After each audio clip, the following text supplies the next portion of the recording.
अंग्रेजों की गोद निषेध नीति। आज हम अंग्रेजों की गोद निषेध नीति जो उसके बारे में अध्ययन करेंगे। हम देखते हैं कि भारत में ब्रिटिश साम्राज्यवाद के इतिहास जो उसमें 1848 से लेकर 1856 तक का जो काल है वो बहुत ही ज़्यादा इंपॉर्टेंस रखता है कि 1848 ईस्वी में लॉर्ड हॉर्डिंग के जाने के बाद जब लॉर्ड डलहौजी गवर्नर जनरल बनकर आया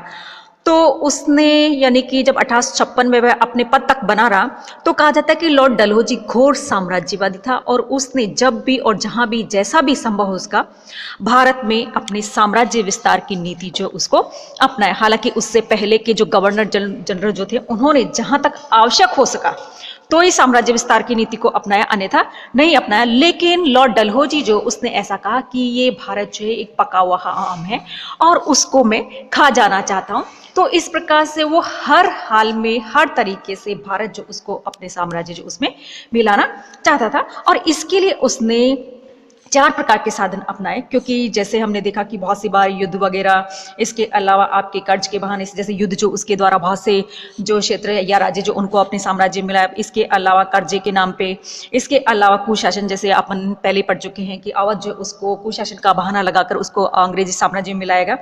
लेकिन अब उसने एक नई योजना चलाई। तो इस प्रकार से कहा जाता है कि उसने 4 प्रकार के साधन अपनाए, जिसमें पहला था युद्ध के द्वारा, और युद्ध के द्वारा उसने बहुत सारे क्षेत्र जो उनको अपने साम्राज्य में मिला लिया। दूसरा था कर्ज के बदले में अथवा बकाया राशि के नाम पर। इसके अलावा तीसरा था कुशासन का आरोप लगाकर। इसके अलावा चौथा उसने जो नया आइडिया अपनाया वो था गोद निषेध नीति अपनाकर, अर्थात गोद लेने की प्रथा जो थी उसको अमान्य करके। कहा जाता है कि युद्ध के द्वारा डलहौजी ने पंजाब और दक्षिणी बर्मा को ब्रिटिश साम्राज्य में मिलाया था। इसके अलावा बकाया राशि के नाम पे उसने हैदराबाद राज्य को, बरार क्षेत्र को हड़प लिया था और कुशासन के आरोप में उसने अवध जो उसका अधिग्रहण कर लिया था। तो इस प्रकार से इसने 3 जो पहले वाले आइडिया थे उनके माध्यम से वो काफी भारतीय राज्य जो उनको अपने साम्राज्य मिला चुका था। लेकिन अब उसने एक नया फंडा अपनाया और वो कौन सा था? गोद निषेध की नीति। अब हम अध्ययन करते हैं कि आखिर गोद निषेध की नीति जो क्या है। कहा जाता है कि युद्ध के द्वारा तो ब्रिटिश साम्राज्य उसका विस्तार पहले ही हो रहा था और कुशासन के आरोप से भी कहा जाता है कि उसका विलय हो चुका था। अब गोद निषेध जो नीति जो वो क्या थी? कहा जाता है कि हमारे भारत जो उसमें क्या होता था, जब कोई राजा होता था उसके खुद की संतान नहीं होती, यानी कि उसका खुद का वारिस नहीं होता, तो वो क्या करता, अपने परिवार या किसी अन्य सदस्य के पुत्र जो उसको गोद लेता अपने नाम का और फिर बाद में कहा जाता है कि उसको अपना वारिस घोषित कर देता था। तो इस प्रकार से गोद निषेध नीति जो उसका अर्थ ये था कि पैतृक वारिस नहीं होने की स्थिति में सार्वभौम सत्ता अपने अधीन तथा परतंत्र क्षेत्रों को अपने साम्राज्य में मिला सकती थी। और ये नीति किसने अपनाई? अंग्रेज उन्होंने अपनाई।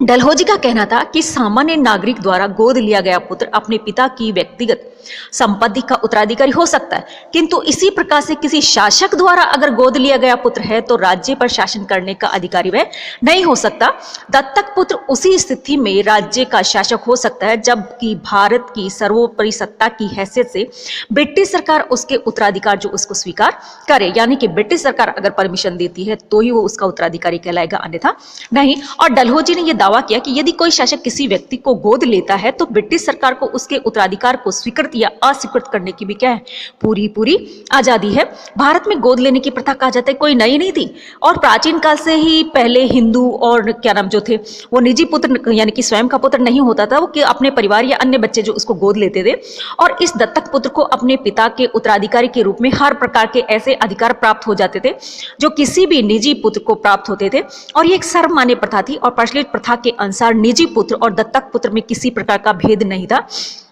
और मध्यकाल में भी मुस्लिम सुल्तानों, मुगल सम्राटों और मराठों ने इस प्रथा का सम्मान किया था और दत्तक पुत्र के उत्तराधिकारी होने के मामलों में वे लोग दत्तक उत्तराधिकारी से थोड़ा अधिक नजराना लेते थे, परंतु दत्तक पुत्र के वैधानिक अधिकार को कभी चुनौती नहीं दी गई। अतः डलहौजी द्वारा दत्तक पुत्र और निजी पुत्र में जो भेद किया गया वह प्रचलित परंपरा जो उसके बिल्कुल ही विपरीत था। स्वयं ईस्ट इंडिया कंपनी ने गोद लेने की प्रथा जो उसको स्वीकार करती रही थी और 1825 ईस्वी में ब्रिटिश सरकार ने ये घोषित किया कि प्रत्येक सत्ताधारी को हिंदू कानून के अनुसार लड़का गोद लेने का अधिकार है और अंग्रेज सरकार इस अधिकार को स्वीकार करने के लिए बाध्य है। और 1826 ईस्वी से 1848 ईस्वी की अवधि में 15 भारतीय शासकों को गोद लेने का अधिकार दिया गया अथवा उसके द्वारा गोद लिए गए लड़कों को उनका वैधानिक उत्तराधिकारी स्वीकार किया गया था। और ऐसा लगता है कि 1831 ईस्वी के बाद कंपनी सरकार की नीति में थोड़ा परिवर्तन आ गया था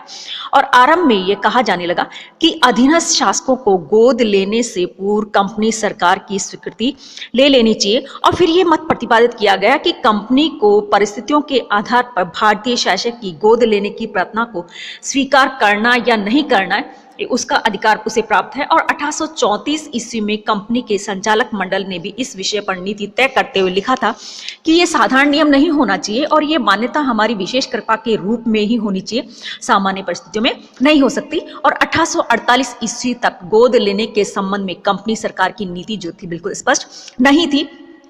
अनेक अवसरों पर कंपनी ने भारतीय शासकों द्वारा गोद लिए गए जो पुत्र थे जो थे उनके उत्तराधिकार जो उसको पूरी तरह स्वीकार कर लिया और कुछ अवसरों पर कहा जाता है कि उनका विरोध भी किया। और कुछ अवसर ऐसे भी आए जबकि शासक किसी बच्चे को गोद लेने के पहले ही मर गया और उसकी मृत्यु के बाद उसकी विधवा ने किसी को गोद लिया और कंपनी ने उसके उत्तराधिकार को भी मान्यता दे दी थी। जैसे कि एग्जाम्पल के लिए हम लेते हैं कि 1827 ईस्वी में ग्वालियर के शासक दौलत राव सिंधिया की मृत्यु हो गई थी और उसके कोई पुत्र नहीं था और अपनी मृत्यु से पूर्व किसी बच्चे को गोद भी नहीं ले पाया था। और उसकी मृत्यु के बाद उसकी विधवा बैजाबाई ने जनकोजी को गोद लिया और कंपनी ने उसके उत्तराधिकार को मान्यता प्रदान की।